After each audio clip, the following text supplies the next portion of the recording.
Have you heard the big news out of England this summer? No, not all those rumors about Charles and Di. We're talking about crop circles, those strange, mysterious markings in English wheat fields. Some true believers and wishful thinkers are convinced that the circles are signs of alien life. We first aired a report on this last September. Well, this summer, the circles are back. And so is Bob Brown's report. If you've wondered what all the fuss is about, this is the next best thing to flying to England in your own flying saucer. This tranquil and wholesome setting in south-central England, once the ancient kingdom of Wessex, has been an agricultural breadbasket since the Romans ruled here. For centuries, these fields have stood the test of time.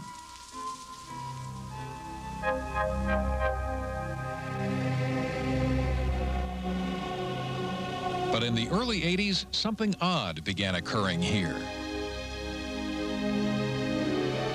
First by the dozens, last year and this year by the hundreds, strange circular formations have been appearing in the crops.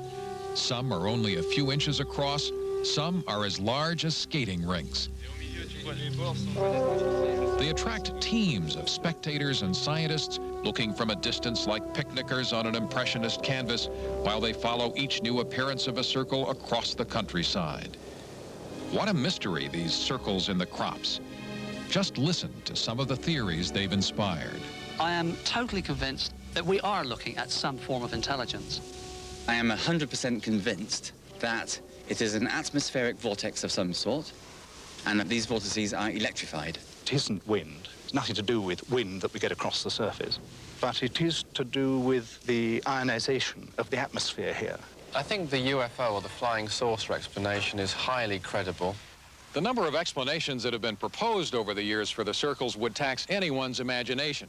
Some people have suggested the formations could have been caused by some strange mating dance of deer or by crazed hedgehogs running around in circles. Other investigators wondered whether they might be related to military exercises, especially those involving lasers. Theories have also centered on Harrier jets and helicopters. But as our own test with a helicopter showed, the disturbance blew and bent the crops in several directions. The fact is, most theories simply fail to explain the major characteristics of true crop circles. First, the symmetry with which the crops are flattened, stems overlapping in perfect spiral patterns. And second, the lack of damage to the plants, which continue to grow even as they lie horizontally. Now that is an exceptional feature. A standing stem, so something has bypassed that very stem there. Colin Andrews and Pat Delgado, electrical engineers by trade, have been obsessed with the crop circles since they saw their first samples at a place called Cheesefoot Head in the early 80s. It's an energy field. I don't think it's anything physical. Anywhere you have a mechanical aid to flatten a crop, you will damage it. The heads will come off, you'll bruise the stems. But that kind of damage doesn't exist, as Delgado showed me, in a crop circle.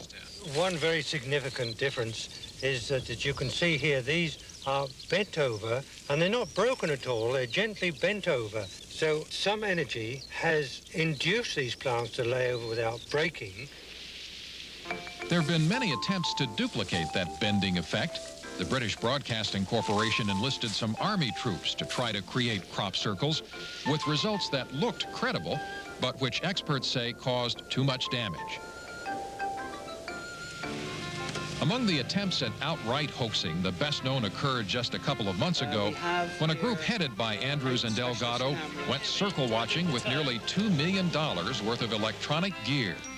Because the circles invariably seem to pop up in the dark when no one's looking, cameras with night lenses were aimed out from the hilltops. But all they got the next day was a trampled down circle in which hoaxers had left a Ouija board.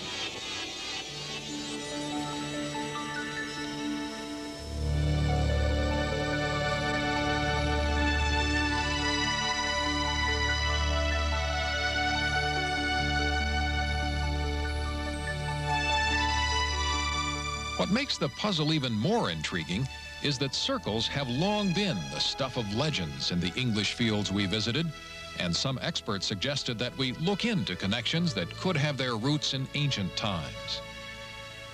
Mysteries involving circles and rings abound in the British Isles. Prehistoric people built more than 900 stone rings that archaeologists know about, some with amazing mathematical precision. The most famous is Stonehenge here on Salisbury Plain, where the initial construction was begun almost 5,000 years ago. The layout of the stones allows precise observations of the moon and sun. But the overall purpose behind the design and construction of this ancient circular temple remains a mystery that has stimulated imagination since the beginning of history.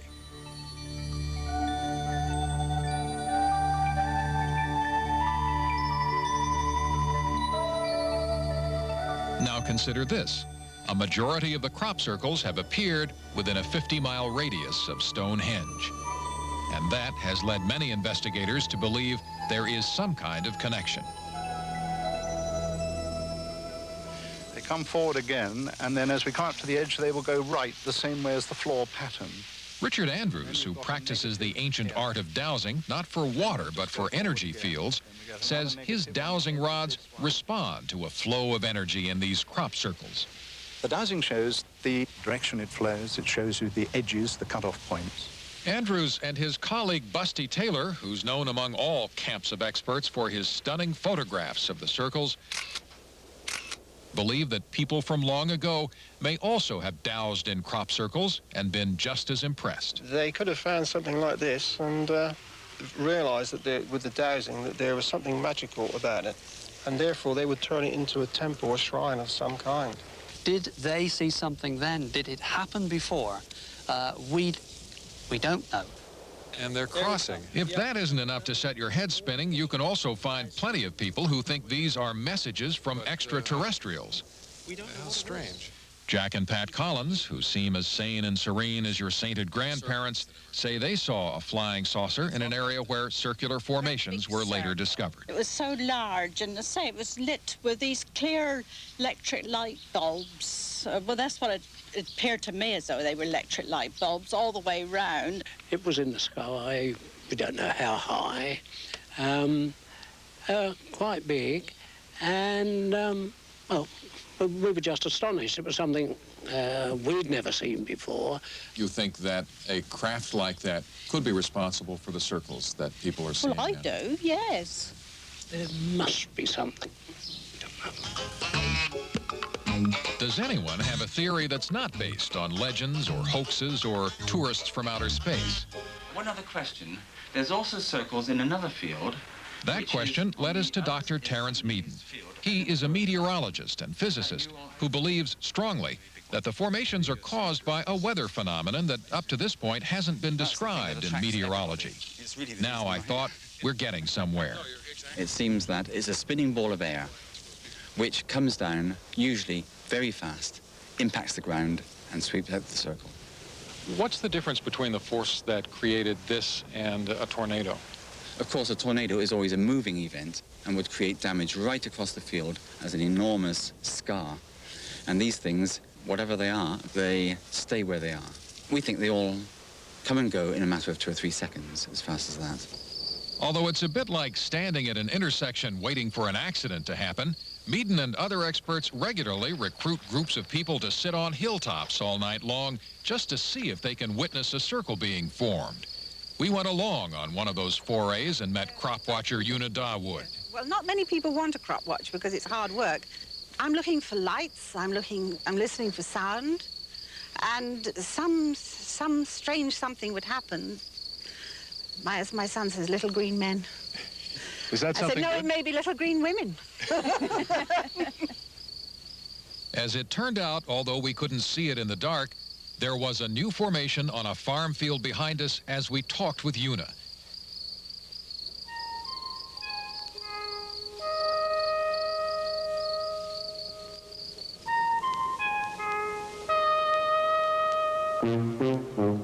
And daylight revealed it to be one of the most spectacular ever, spanning hundreds of feet from end to end. Experts said this was not a hoax, and the complexity and angles of the pictogram made the weather theory much more difficult to accept. It served to illustrate the whimsical ability of these patterns to evolve into new forms, just as the pundits are getting close to new theories. As soon as someone comes up with a good idea, the next one comes along and says, you think again.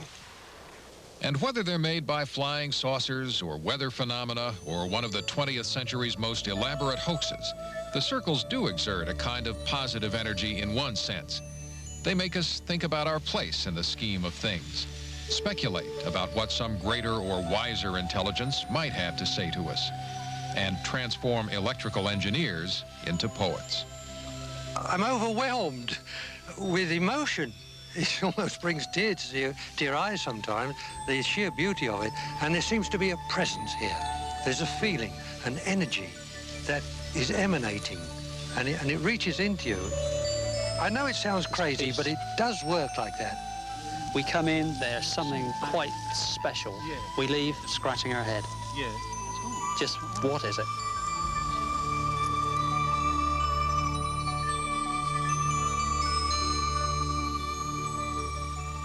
Little green women or the unknown? Well, that was last year. This year they're back.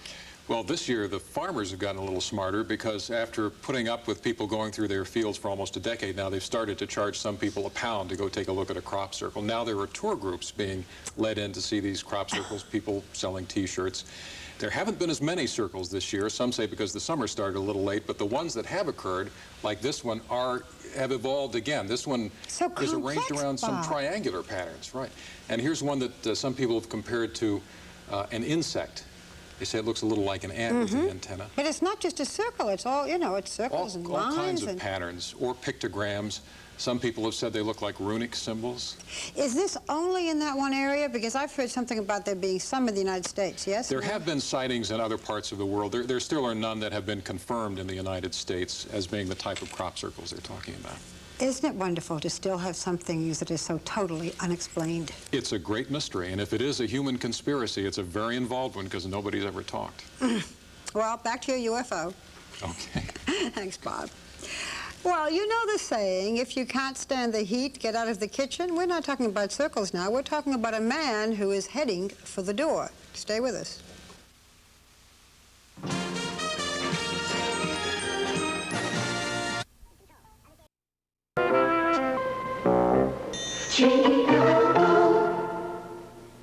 Mommy, it hurts! Mediquick is the quickest way I know to treat minor cuts, scrapes, and scratches. Mediquick protects against infection and helps heal the hurt. And for extra protection, Mediquick antibiotic ointment. Someone has done something new for minor arthritis pain and its stiffness with more medicine than regular Bengay. Introducing new extra strength arthritis formula from Mentholatum Deep Heating. Next on Barney Miller, a mom-and-pop porno store. Somebody spray painted the entire front of the store with filthy sayings. Remember Eddie had the business picked up after that. And meet Detective LaCorey. You had the opportunity to see me in action. I was referring to police work. You threw a brick through your mother's window. Barney Miller, Friday at 5:30 on TV5. Magnum will return after these messages and station identification. A tangy little chew with a big fruit kick. Starburst, real fruit juice, turns your taste buds loose. Starburst, starts up the juice. Introducing Starburst Fruit Chew's new Tropical Pack. Exotic new flavors like strawberry banana and new Tropical Punch to send your taste buds to the tropics. Starburst, turns your taste buds loose. Starburst, starts up the juice. If you've used Calcan like I've used Calcan over 16 years, you know it's the best. You know it's top quality. And they've improved on a product that I didn't think you could improve on. I think it's meatier, it's chunkier, it looks better, it smells better, it's got a better gravy to it. The cats love it, just love it. It's going to be new Calcan for another 16 years for my cats. More and more cat owners tell us their cats prefer Calcan. A sad business story. I told my competitor that television advertising costs too much. I told him television was only for big businesses. Yet he used television. I did not. His business is now bigger than mine. For your business, the perfect cure could be just a television commercial away. Television advertising means business. More business for you. For more information, call TV5 Sales at 425-5555.